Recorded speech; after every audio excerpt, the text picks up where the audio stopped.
how much did you know about me before you wrote that story? Your story is just literally every line. I mean, seriously.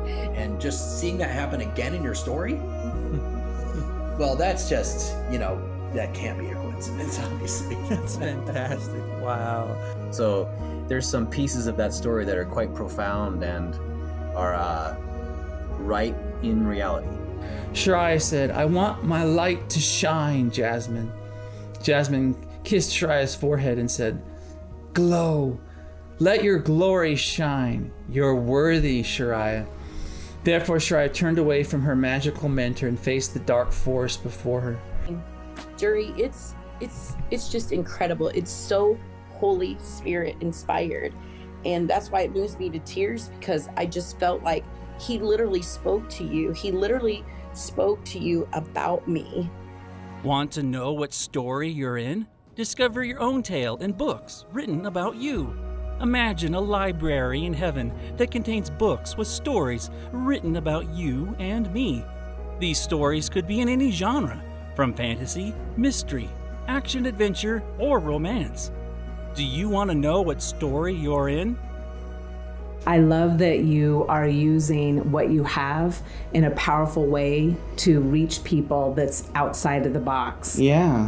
You're using your skill set to lower the wall that would keep people from wanting to receive, and you're releasing what you have in a way that can be received by someone who doesn't yet know the love of God. Yeah. And I really commend you for that. It is a forerunning that you are doing. Thank you. You're pioneering it. Yeah. A couple people text me, what does this mean, when I sent them the link. Right. I've never heard of this before. That's right, because I think Jurri's the only one doing it. And I really commend you for it. Thank you.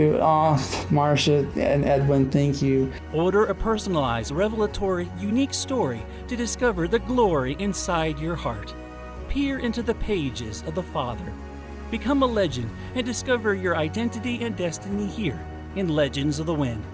Click the link, order now.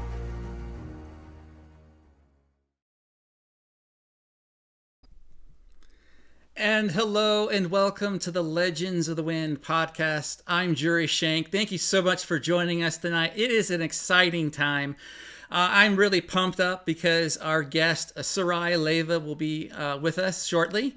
And her story is titled Vision Becomes Her. And it's going to be a powerful time of interactivity and experiential in this prophetic storytelling for her. So, I'm really happy to bless her with this prophetic story. Now, let's talk about, for those of you who are new to our program, what does it mean to become a legend? Well, legends, you can be famous and super, popular. That's one way of looking at it. But legends serve a function or a purpose on a map. And they kind of tell you what the symbols are on a map are, so that you can know what things are and where you're going, and the placement on the story of your life. So becoming a legend means you get to find out who you are in your identity and destiny, and a prophetic story will help you ground yourself in that experience. Now, what is the difference between a prophetic word and a prophetic story? Okay, so a prophetic word is something that is in a church or ministry setting, and it's kind of done with plain language, and someone hears God's voice and kind of paints a picture in a plain language for someone to receive something from God. In a prophetic story, it's more of a narrative, and it's merging the prophetic gifting with the creative arts, and it's a creative work. It's almost like if you were to commission an artist who is a painter to paint a portrait of yourself. I'm doing that in a story. And so I hear God's voice, I see in the Spirit, and I go to the library of heaven to get someone's book, and I look at their story, and I relay it to them. It is not being a psychic. It's not being a medium. It is a gift from God that He's given me, but I'm able to communicate a story that is inspired by God. Now, it's never equal to the scriptures. I just want you to know about that. Now, a little bit about myself, a little bit of biography. I want to let you know about how I came about doing this. In 2008, I was in children's ministry at a church in Northridge, California. And at that time, God told me that prophecy for me would change. It would be a telling of a story or a parable. So I started working with a teacher and the kids, and the parents and the pastors were freaking out. They said, we've never seen the prophetic done this way. And I was so new to this. I'm like, you mean that I'm the only one doing it? And they said, we think so. And so what happened is I started writing those stories for the kids that revealed to them their identities and destinies. And then a little bit later, at the same time, I started doing it for adults at Sean Bowles Church, Expression 58. And that's where I met my wife, Alisha.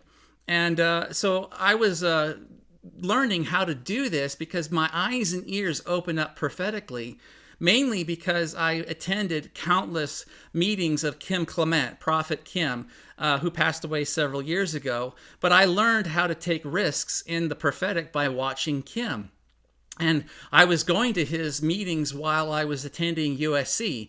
At USC, I was a part of a church with a ministry called Every Nation, and I was part of what they were doing. And I was still growing and had issues and immaturity, but I was still being formed by God and getting a lot of healing. And at the same time I was doing Every Nation, I was doing the Kim Clement meetings, and I branched out further into the prophetic that way. In fact, I had a powerful dream that I met Kim in my dream, and he opened up my eyes and ears, and that's how I do what I do. As well, it was the beginning of that. And then years passed after getting married. I returned to my home state of Wyoming, and I started this podcast. And originally I used the stories that existed when I was in LA as content. And then about a year and a half ago or so, I started season 2 of this podcast, where I'm writing new stories for people I've never met before. I want you to know that most of the people I do prophetic stories for, I don't know. I never met them. I don't interview them. I don't research them. Now, if I do have someone as a friend of mine or someone I know, and I do a story for them, I take that information and I set it aside, and I go and look for their story. So I hope that explains to you a little bit about myself and my background. I also want to let you know about our Daniel and Joseph challenge that we're going to be having. It's going to be July 21st for 3 days. It's going to be 90 minutes each day, and it's called the Daniel and Joseph Challenge. And that is where we want to invite people who are prophetic kingdom leaders. These are people that we will hopefully know how to see in the spirit, how to prophesy. Or if you're just a beginner in that, that's fine too. But what we want to do is we want to take people who have a lot of prophetic words and have hit the wall, don't know what to do about seeing them manifest, and we want to equip you to know how to ascend to heavenly places, to do that biblically, and to know how to engage heaven. And that's day 1. Day 2, I'll talk about what is prophetic storytelling and how that works and how I operate and how you can too. Day 3 is about how to apply that and put it into action. It's called Becoming a Cupbearer to the King, how both Daniel and Joseph in the Bible modeled for us how to impact the gates of culture and their realms of influence by using their gift. And I want to equip you for that. So if you're a prophetic kingdom leader who has a sense of the prophetic, I want to take you beyond the prophetic and go up and learn how to do that and impact heaven and then bring it to earth. So look up our DanielAndJosephChallenge.com and see more information there about it. Okay, enough of the business now. I'd like to bring into the show our guest, Sarai Leyva. So Sarai, hold on a second. Hello, Sarai. How are you? Good. Hi, Jurri. I'm good. How are you? Great. Well, thank you for being my guest today on the show. Are you excited? I'm very excited. I love story time. Nice. My favorite time. Well, cool. My favorite hour of the day. That's perfect. All right. Why don't you introduce yourself to people who may not know you? Well, my name is Sarai Leyva, and I've known Jurri for quite some years now. Him and Alisha, his wife. So Tom and I, we've known them for a long time now, since I'm trying to. I don't know the number. We talked about this during Tom's story time. It's been years now, so we've seen a lot of their growth and vice versa. They've seen us grow a lot and go through a lot too. So This is really exciting. I'm really excited because we've been in touch ever since Tom's story happened. And I'm really curious as to see what kind of download Jurri got for me, knowing that we've been talking. He actually edited my brand story for the business I'm launching. So that's how much we've been in contact. So he's one of my editors now. Nice. Yeah. Nice. And so what can you say to the people who have never seen what a prophetic story is? Well, you must see it so you can find out, and you should experience it for yourself. It's, maybe a lot of people, Christians, are familiar with having gotten a prophetic word, but this is different because it's a whole story, and it's fictional, but the way that you are going to be able to relate it to your life, it's like a revelation of a message that God has for you in a story, and the story is about you. It really is. It just makes you feel like the hero of your own story, even though I haven't heard my story yet. I'm about to hear it, but I heard Tom's. And so, just what it does, it's just how God works through creativity. It's just mind-blowing. This is a new thing that's being pioneered, so I'm really excited to be a part of it. Wow. Cool. Thanks so much, Sarai. You explained it perfectly. Wonderful. Thank you so much. And so those of you who are watching, before we get into it, if you haven't done so already, please hit the subscribe button, the like button, the bell notification bell, and please share this video out with those on social media. Let people know about what we're doing. Just like Sarai talked about, that this is something very special. Right now, no one goes to Google and Googles, how do I get a prophetic story? Because no one really knows that this is possible. So right now, we're really relying on word of mouth and people sharing our videos. So check us out on our other episodes, and please subscribe and share. So cool. Thanks. Thank you, Sarai. Now, regarding your prophetic story, or any prophetic story, how do you receive a prophetic story?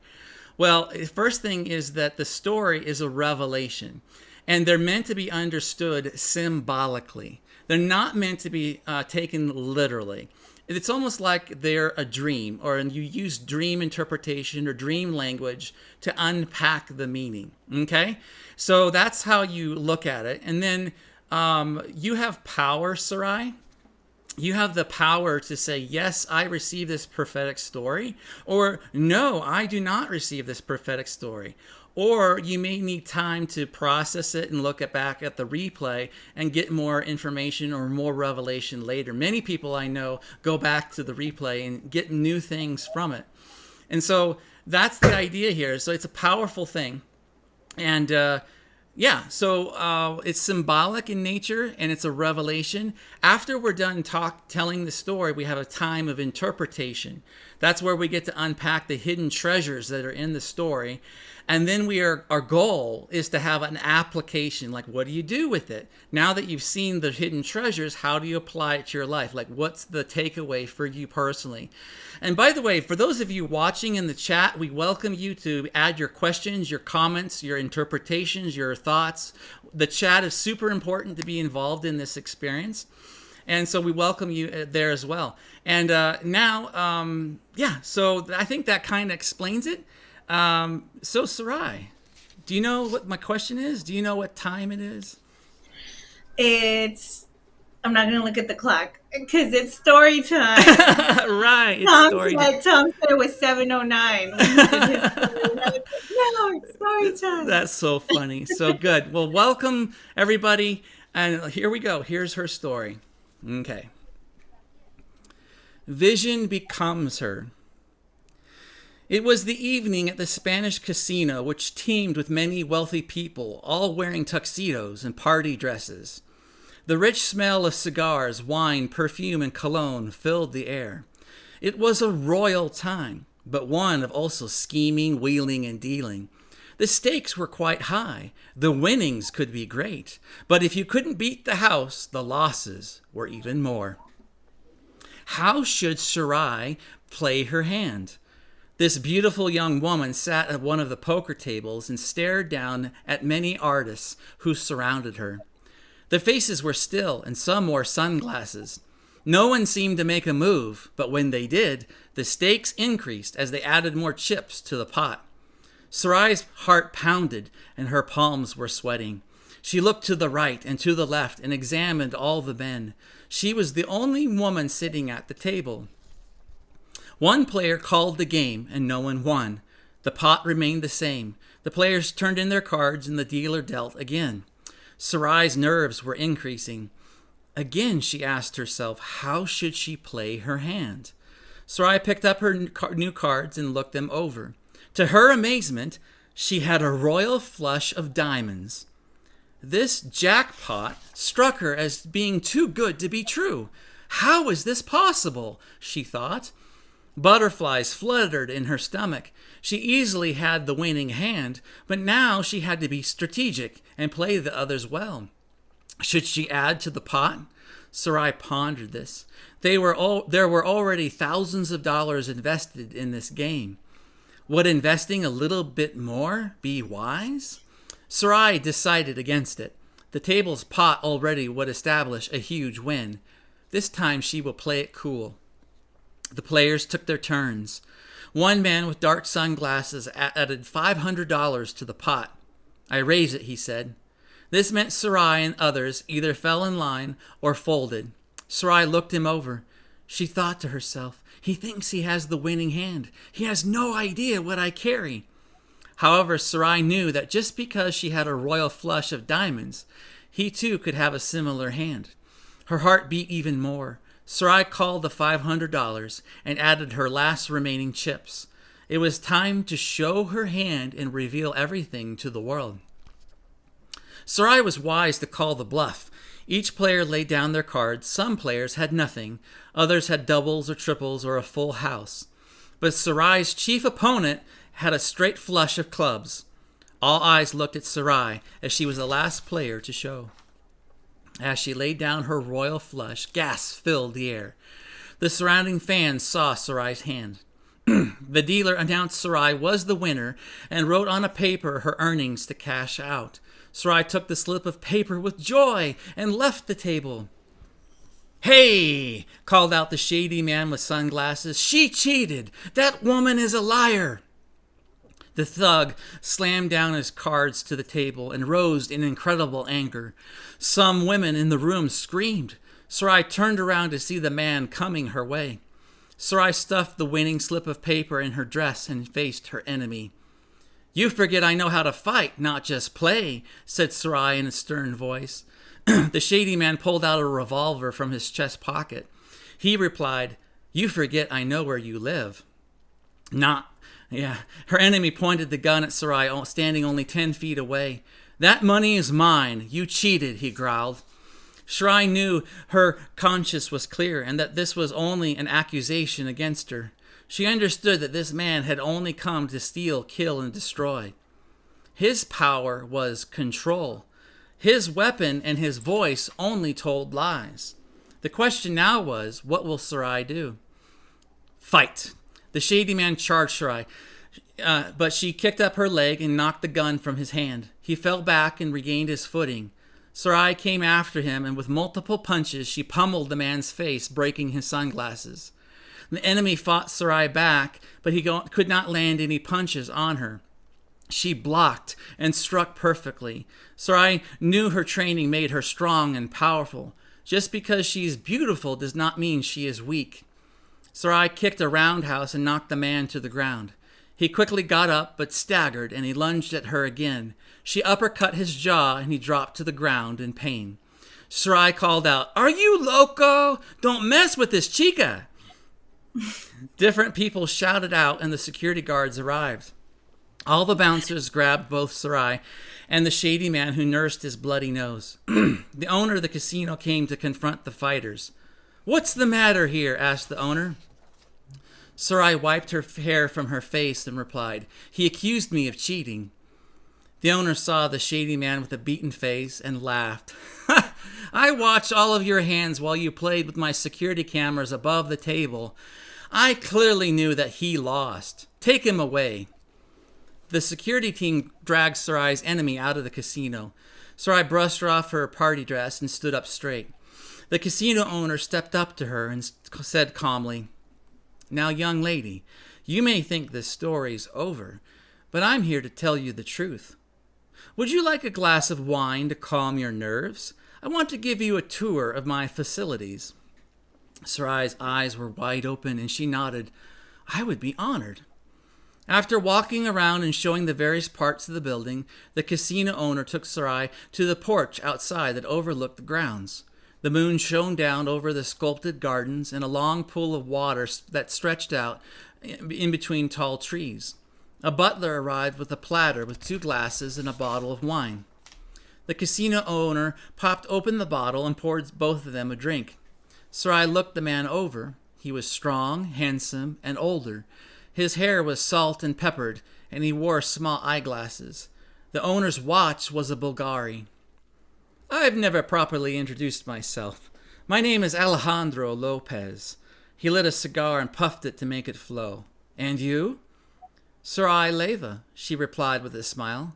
"Why did you want to show me this place?" "I am very proud of my facility. Over the years, I have built much wealth from my businesses. And as you experienced tonight, sometimes you must deal with the filth of humanity. Now, tell me, why are you here tonight? What is your business?" Sarai pulled out the winning slip of paper and laid it on the edge of the stone railing. "I've come to build my dreams. I have this vision in my heart, but it is foggy, and I don't really know what I'm doing all the time. It seems that I'm stumbling in the darkness." Alejandro laughed and took a drink of wine. "But at least you're up and around, my dear. Let me tell you something. Many people are lazy. You are not. What I think you need is the affirmation your heart cries out for. You need to know that everything is fine, right?" Sarai was quiet and nodded her head. Her eyes glistened as her emotions welled up in her chest. Alejandro asked again, "Right?" Sarai nodded again and blurted out, "Right, but how will I know everything will be okay?" Alejandro set his wine glass down and put his right hand on her shoulder, looking straight into her eyes. He said, "You need to see yourself in the future. If you see it, you become it. Do you understand?" "Okay," replied Sarai. "But I have so many questions. I want to know, like..." Alejandro put his finger up to Sarai's lips and said, "Shh. Many of us have questions, but don't let that destroy the vision in your heart. Here, be still and close your eyes and take a deep breath." Sarai followed the owner's instructions while Alejandro stroked her upper arm. He said, "Tell me what you see." Sarai stood still with her eyes closed and then replied, "I see darkness." "Well, actually, I see myself in a large building with a book in my hand. The book has my name on it." "Good. Open the book and look at it. Tell me what you see." "Oh my, it has golden handwriting and pictures like a painting. Wow." "Keep looking. What do the handwriting and paintings tell you?" "The book seems to be alive. It says that my royal flush hand is me, that I am the royal one too. The painting is my future." Sarai kept looking, and tears formed in her eyes. "I see I am a successful businesswoman whose stories impact the entire world. They bring healing to people, hope. But there are also different seasons for me to go through." "But why are you crying, dear Sarai?" "Because my work will change lives for the better. I don't know. I just see so many hurting people who come alive because my work touched them." "What about the building?" "It's my building. I own it. I don't work for anyone else but me. The building has many layers to it. Some were gold, silver, and platinum. The doors are made of bronze and diamonds. Oh, but it's so beautiful. I can almost touch it." Sarai opened her eyes and saw that Alejandro also had tears in them. He smiled and nodded his head. He said, I'm so proud of you, Sarai. You have seen correctly. Come, let us drink some more to celebrate your future. Alejandro poured them both a second glass of wine. He held up his drink and said, a toast to Sarai Leyva, a woman who knows her future and success is hers. They clinked the glasses together and took their sips. And you may come to my casino at any time. Just ask for me, said Alejandro. Good night. The wealthy owner stepped away from Sarai and returned inside. Sarai took another sip and felt the power of the vision she saw moving in her body, soul, and spirit, like flows of energy. Not only was there power, but an overwhelming sense of peace filled her. Sarai looked out over the grounds in the moonlight and wondered more about where she would go in life. But now confidence was growing stronger and stronger in her heart. This was a special night. At first there was much drama and conflict, but in the end Sarai found her peace and knew she was on the right path. Sarai smiled, held up her glass, toasted the moon in the sky, and said, onward and upward. Inceptio. Now, for those of you who are new to the program, I always end a story with Inceptio. Now, you go to a movie or read a book and they say, the end. Well, Inceptio is Latin for the beginning. So these stories are meant to get people a sense of where they are on their journey and hand them their future where they can finish their parable, to walk out their story. They are the hero of their story. So Inceptio is much more fitting to give them their future. All right, so now it's time to talk about it and find the interpretation. So Sarai, how are you? Wow. I am taking this in. I was writing notes. Wow, Jurri. That was creative. I was like so curious as to what you would come up with, or what revelation God would give you for a story for me. That's, I mean, I don't know where to start. I have a lot to say. There's, okay, so first of all, the casino. So yes. I thought that was cool. I didn't expect that. That totally threw me off. I was like, whoa, a casino. Okay. Tom was in Hawaii. So what's interesting is that I was like playing a game, right? Like a casino game. And Poker. There was poker. Okay. Mm-hmm. And there was others playing. And it seems like they were clever in their own way. And you have to be tricky and full of scheme. I mean, it seems like these people were dishonest and clever. You know what I mean? And it was like my job to see that. Like, did I have the ability to see if these people were being truthful, or like to see beneath their poker face, you know? And so you got to be very discerning to be able to discern what was really happening. But it's also scary because you're like, what if I'm wrong? You know? Right. And what if I lose? Like, there's so much at stake here. Right. And I feel like that's that's kind of like where we're at. I mean, that is where we're at right now. We're making so many big moves and decisions, and they have to be God decisions. If God's not backing it up, and I have to be more than 100% sure that God is backing this up. If there's too much at stake, right? We can't lose. And so because there's too much at stake. So that's so interesting. The poker game, and I think it's an excellent representation of that, of like the intensity sometimes. And I'm like, God, I have to know that this is you, and that all these signs, like it's like I'm sure, like I know it, but it's like, whoa, like this is huge. Like there's too much at stake here. Like it's like a whole nother level. Like it sounds like I was playing with experts, but expert people, like, I mean, at the game of poker, but they were also not like, they were also people that were like scheming. So it can get like tricky, Right. you know, Right. like it'll make you question what you're doing. Right. Like it'll make you question that. And I've been in places like that with God, because there's just so much that that's being built right now. And so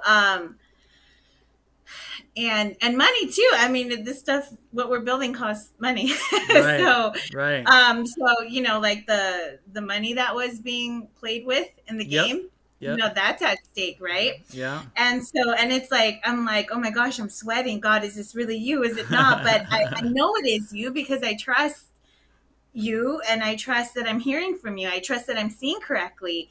And yeah, so that, to me, that's what was going on at the casino in that scenario. Okay. And what else? What's next for you? How would you? So then in the end, so I'm sure that I'm going to go back to this and think of more, but yeah, I'm trying to think what else. Oh, okay. So in terms of where I'm at with God right now, so I've been getting a lot of signs and dreams and stuff. And I'm just like, oh my gosh, God, I'm so overwhelmed. I don't know what to do with all this. Mm-hmm. And I feel like it's like, how do I go deeper to get more like clarity and more of an understanding? So I've gone through seasons of like dreams, and then I can interpret my own dreams, because you know how we're the best interpreters, because we're the ones that can identify like with what the dreams represent, like what the characters in the dream represent, right? Mm-hmm. But then now it's like things have turned up a notch. Yeah. And that's like, so in the poker game, it's like the intensity of it, like my heart is pounding, I'm sweating.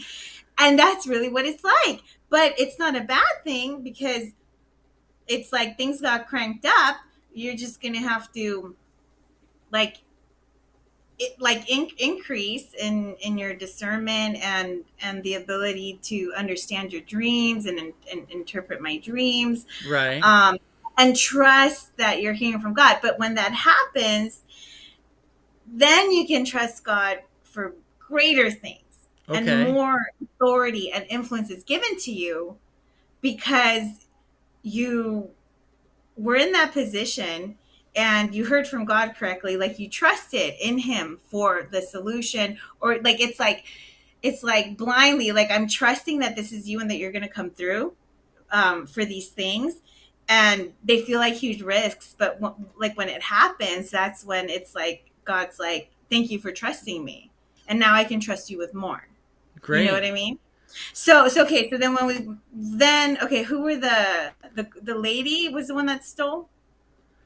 No, you won. Your character won the pot, and then the guy who is shady came after you, called you a liar and a cheater, and then he pulled a gun on you, and then you guys fought.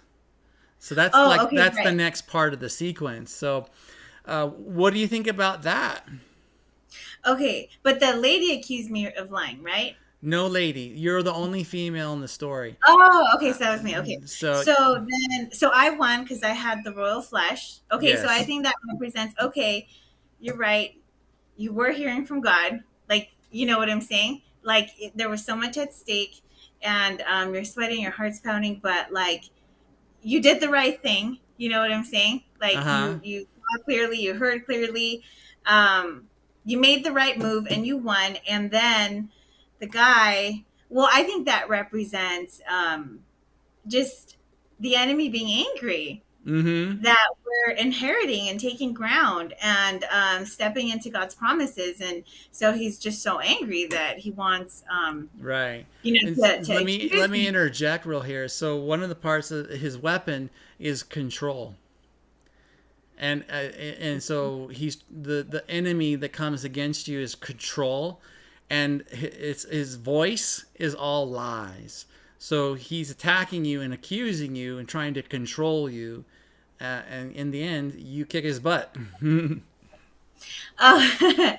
Okay, yeah. So like his strategy is control, mind control maybe, right? And so, Sure. and that, I mean, the fighting part, like, so yeah, well, physically, I have like a background in that, and I know Jurri knows that, like fighting and stuff, and like boxing and things like that. But so, but I think that spiritually we also battle, Mm-hmm. and that was a physical representation of a Right. battle. Right. Physically, we battle, and so those lies, um, we battle them with truth and the word of God, right? So Mm-hmm. he was lying and accusing me Mm-hmm. and being manipulative, saying that that I cheated. But at that point, I was so confident because I had won that there was like I wasn't afraid of that person. And then I won, so it like increased my confidence. And at that point, um, like I had the confidence to destroy the enemy, the person that I fought in the dream. And so that was a great representation of that, because it's like it just when you hear from God correctly and you know you're on the right path, and then you see the fruit of your faith, it just increases your trust and confidence in God, your relationship with God. So I feel like that represents, that moment represents that, like, so seeing like the fruit, right? The fruit of the decisions, Mm-hmm. right? And then The and casino then owner comes. yeah, which I think is God, Okay. right? So Right. God, and he owns a casino. And Yeah. so it's cool because it's like God is the God of the world, and there's like evil in the world. But he's still, it's like, so Alejandro, he was still the owner, even though there's crooked people in that casino. You know what Yeah. I'm Good saying? point. Good point. Like God is still in charge. He's the owner of the casino, and he's like, yeah, I'm sorry you have to deal with it. There's a bunch of like crooked people here. They have free will. They can try to cheat if they want, Right. but like Right. the fruit of those decisions are only going to lead to death, right? Because they beat the guy up, right? So like, because I'm the one that like sees from God and hears from God, right? So it's just like the battle between good and evil. And so I really like that part about Alejandro, because it's like he's the one in charge, and he seems very kind and noble, and Right. he knows that there's people there. He knows that there's Mm-hmm. people there who are sinful, and like he like gives them over to their will, and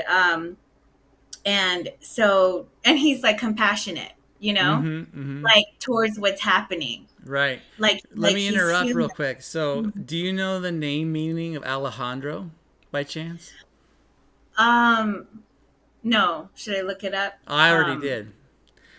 Okay, The what is name Alejandro means defender and protector, oh and wow, Lopez means wolf. oh my goodness, So hold I on. didn't choose these names. I got the story and got the download, and that's what I heard. It wasn't until after I finished writing the story I looked up the name meanings, and I'm like, well, that's pretty fitting for the context of the hidden treasures here, because this godlike figure, the owner of the casino, you know what? He's your defender, you're a protector. And that's what Alejandro means. And I know that you come from a Mexican Latin background, so I thought, well, that's great. It's a Spanish name. And then Lopez is wolf. Now, a wolf can be a function, not necessarily a bad guy.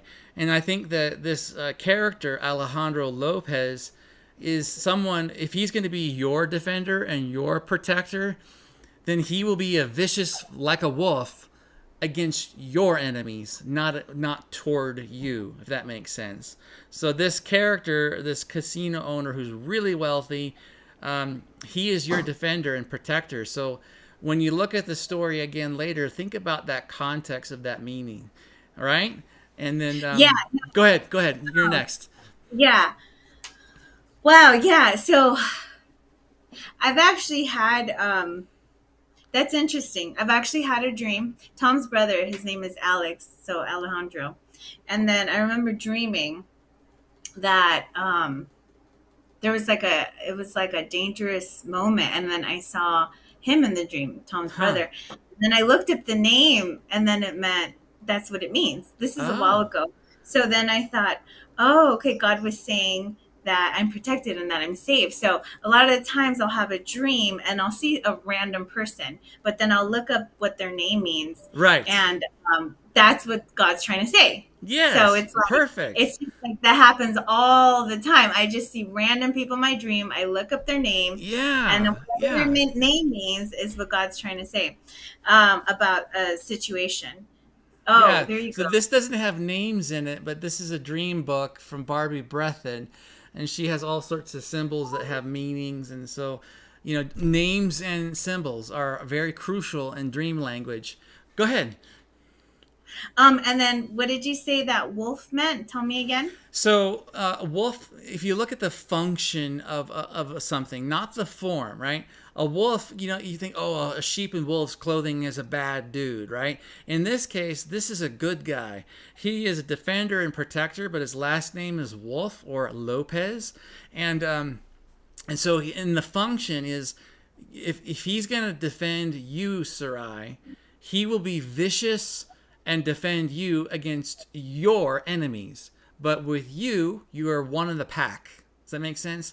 Like, even though his name means wolf, for you, you're part of that pack, that family. But with your enemies, he will treat your enemies like a wolf would and just shred them to bits. So he is your defender and your protector, as a wolf would be against your enemies. Wow. Okay, so with that, like, that's so cool because I've been dreaming actually about a lot of people whose name means wolf. Really? And so I've been seeing, yeah. So that's been a sign for me for a long time. And I'm just, every time I see a wolf, like I see like the dogs that look like wolf, they're like practically wolves, like Siberian Huskies. That's the closest thing to a wolf, right? You're not going to see a wolf walking around, but like I see that in like these moments, and God's highlighting the wolf or in a picture or something. And I'm just like, oh my gosh, what does this mean? And then I was like concerned because I was like, well, wolf, like that could mean something bad, right? But then I felt like God, like it wasn't evil. I felt like he was trying to say something, but it wasn't evil, even though like you can go that direction, right? When you're trying to figure it out. And wow. God just brought a whole new meaning, because that's the last name that happens to be the last name of the guy who represents God in the story. Yeah. So, I mean, that is so cool. Like nobody would know that. Nobody would know that. I had no idea you were dreaming about wolves and that you were wondering about if they're good or not. That's so cool. Yeah, like I'll see a random person, I'll look up their name, and it means wolf. And then I'm just like, oh my gosh, like what's God trying to say about wolves? So nobody knows I'm walking around paying attention to these things. Nobody would know, right? So that's how a wolf is significant in this story. Wow. That is so cool. Completely, this is Holy Spirit giving you your story and the names and the meanings of them. This is great because you've never told me your dreams. You've never shared anything along these lines. And even though I'm your friend and I've known you, like I said before in the earlier part of the show, I take what I know and I set it aside and I just go and I look and I see your story. And I write it from beginning to end. And, that's amazing that these are like symbols that are almost like words of knowledge that you would recognize, but I wouldn't. You saw you saw Alejandro, you saw the wolf thing, the high stakes part. This is great. I'm so happy for you. Yeah, no, this is so exciting. I'm just looking at the computer because it's running low on battery, and I'm trying to get Tom to bring the charger. Oh, okay. I'll hopefully get the chargers. By the way, guys, if those of you who are watching in the chat, feel free to bring in any interpretation, any comment, any questions for me or Sarai. We're welcome you to be part of the show. Many times people love the conversation after the story time. So feel free to chime in. I'd love to hear your input. Yeah, so hopefully Thomas will get that charger and Yeah. you don't lose the show. Yeah, I Wow, know. that's fantastic. So let's go skip ahead in the story. So you meeting with Alejandro and he has a conversation and he tells you to close your eyes and you have a vision. Go ahead. What do you think about that part?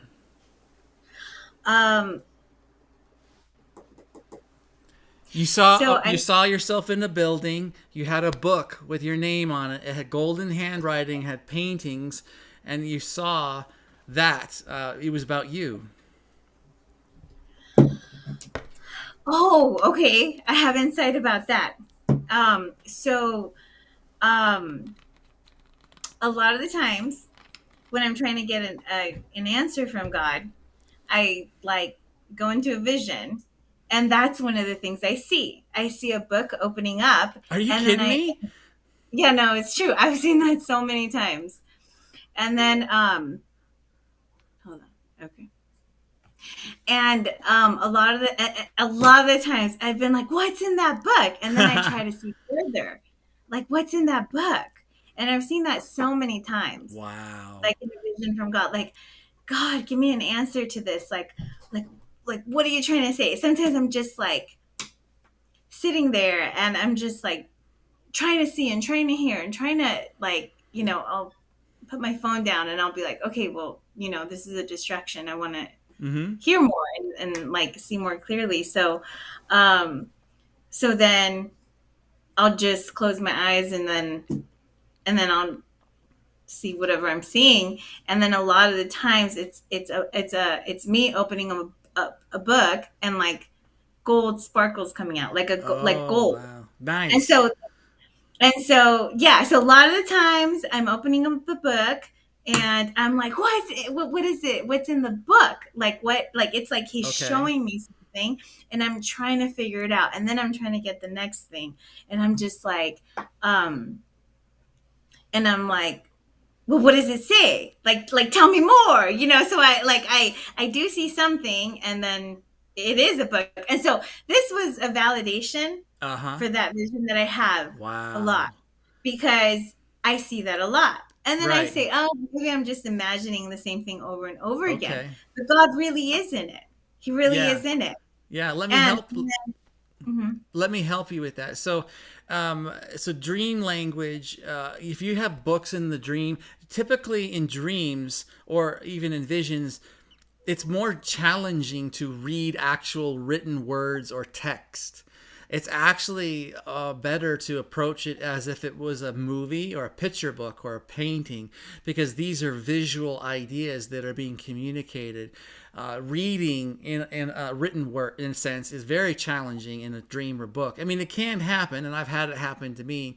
But I would say, since this is a validation for you that your prophetic story had a book that you opened up, that you saw, and you say that that's happened to you many times, God's promising to you communication of your future.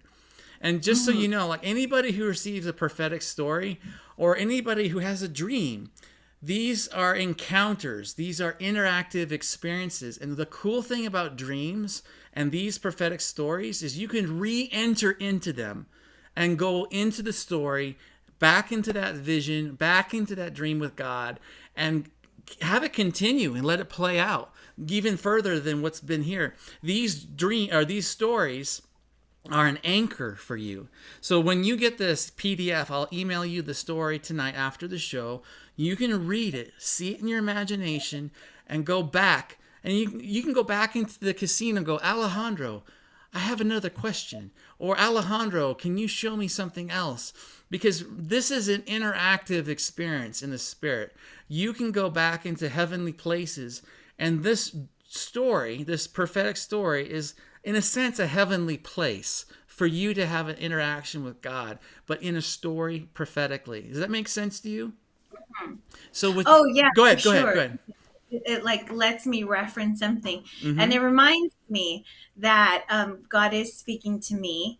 Like it is God. It's not just my imagination. Well, he works through the imagination, of course, right? But it really is speaking, and like he's hearing my plea and giving me that vision, and it's like, and then it's like, oh, I want more, like I want to see more, I want to okay, what's next, but this is like reference, it's like it validates what I'm doing. Absolutely. Yeah. And let me help you. Since you've been looking in that book previously and haven't seen much, use this story to get you start seeing in your book, because in this story you begin to see what's in the book. It becomes it's like a nut that's cracked open, that you finally have the revealing in the book, because you said over and over and over that you've seen this book but haven't seen what's in it, and you want to know. Now this story will unlock that for you. Right, because it'll take me further. Correct. Of what's inside that book. Yeah, I see a book open, and I'm like, what's in the book? Like, what's the answer? The answer's in the book. Like, right. Yeah, but this will take me further. It'll take me further into exactly. what is God showing me inside this book. Yeah. That's great. Okay, so so then he shows me a book, and that also represents that he's God, because like God has written all our stories, in heaven. Yes. And we all have a book, right. Of our Absolutely. story. So like you never see in the Bible the exact words library of heaven, right? But libraries are a function. They're a building that contain books, right? You can go and look at those books. So the Bible talks about that he has written about us in his book, or that we have our book in heaven. So if I go up into heavenly places by being with God, of course, I go to the library of heaven to see someone's story. And that's why I don't want to be the only one doing this. I want this to become a whole new thing that many people learn to do, that you don't have to have like it's a Jurri show or he's an elitist. I don't have an elitist heart. I want to equip people to do the same. And so you can go up into heavenly places and get your book, get your story. You don't have to rely on just someone in the church ministry telling you plainly. This is a creative way. These are hidden treasures. Jesus told parables too. How come church in general aren't doing that anymore? Why? And so we're pioneering this, but actually we're bringing it back to the church, what Jesus himself did back in the years ago. And so God's releasing this now, and it's not meant to be an elitist, supernatural, or a superior thing. We're meant to help other people do this too. And that's like this challenge that we're doing on July 21st, the Daniel and Joseph challenge. We're wanting to take people who either are beginning to see in the Spirit or are advanced and give them the equipment to do that, to solve their problems, to have their story, to know what to do, to get direction.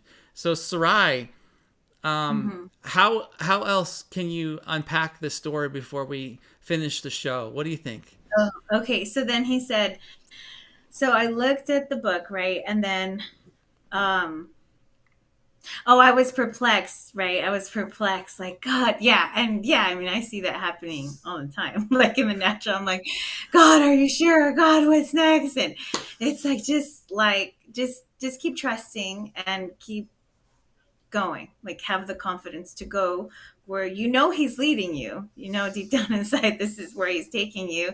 And then like, maybe I'll look for like 1,000 confirmations sometimes for something. This is like, no, like you're on the right path. And then in regards to the future, and yeah, I'm starting my own business. I'm launching tomorrow. And so like the confidence in what I'm doing, that I know that I'm called to do this. And so it affirms that confidence, and the people that are being impacted, right? Because I start crying, right? And then because I see that the people are impacted. Yeah, so this is a whole new thing that I'm doing and stepping into. And that's why it's like kind of scary and nerve-wracking and like, oh my God, like it's all new, so I have yet to experience what that's like. I mean, I'm launching tomorrow, and then it's the beginning of the rest It's of my another, life. it's Right? another So, chapter in yeah, your life. Right. yeah, exactly. And Yeah. so, yeah, it just confirms that it's like seeing the future before it happens, and God is saying just like, to see the future, Right. and because you're called to this. Yeah. And that's what I meant at the beginning of the program is what does it mean to become a legend? Legends are symbols that show you where things are on a map and what they mean. And they say, you are here on the map, and here's your path, and that's where you're going to go. And so, Sarai, this prophetic story is that very thing. It's like this is your future, but it also says this is where you are right now, and now I'm handing you your future, and you get to be the hero in your story. One thing that the church, the religious church, the system of the church wants to create, it creates passive Christians who want to kill their desires of their heart, and it makes them disengaged in the journey of their life. But God wants us to be the hero of our story, and heroes are active. Does that mean that we're active because we're rebelling against God, because we're doing our desires? Well, no. God gave you desires from heaven. You get to partner with God and with heaven, and you get to co-create and take risks with him. So the people who say that the Christians' hearts are evil, that the heart is wicked and deceitful as Christians, you're saying that what Christ did on the cross is meaningless, because that was a transformation from your heart of evil to good. So if your heart is transformed from one condition to another, then you get to partner with God in the desires of your heart. And that's what I like to say on this show is you have permission granted. Sarai, you have my permission granted for you to pursue the dreams of your heart, that dreams that God gave you, that you get to partner with him and co-create with him and see his kingdom advance and your dreams come true. And you will have challenges, you will have ups and downs, you will have opposition. But the great thing is, you know the end of your story. You will overcome, you will see your dreams come true, and you give permission for other people's dreams to come true too, because you are shining. And that's what we're called to do. So you have a good heart. God gave you this dream and these desires. You have permission granted to go forward into them. Yeah, that's so exciting. And like to add to the heart part, like when your heart is transformed, you know what I mean? It's like a person can have evil in their heart, but if their mind and their heart is purified, then like God can work through that. And